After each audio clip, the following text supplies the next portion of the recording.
अस्सलामुअलैकुम दोस्तों, मैं हूं मोहम्मद इशफाक खोकर और आप देख रहे हैं हमारा यूट्यूब चैनल TLP इस्लामाबाद।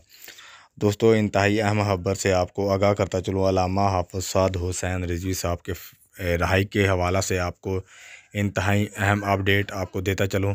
इससे पहले गुजारिश है कि जिन दोस्तों ने हमारे चैनल को सब्सक्राइब नहीं किया वो चैनल को ज़रूर सब्सक्राइब करें, साथ लगे बेल के आइकन को लाजमी प्रेस करें ताकि हमारी हर आने वाली वीडियो आप तक बआसानी पहुँच सके।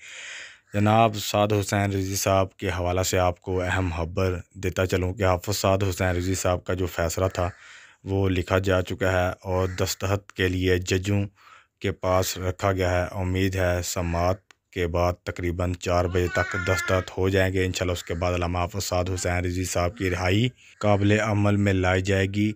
अगर आप दोस्तों को यह वीडियो अच्छी लगी है तो प्लीज़ लाइक करिएगा, कमेंट करके इस वीडियो के बारे में अपनी राय से ज़रूर आगाह कीजिएगा।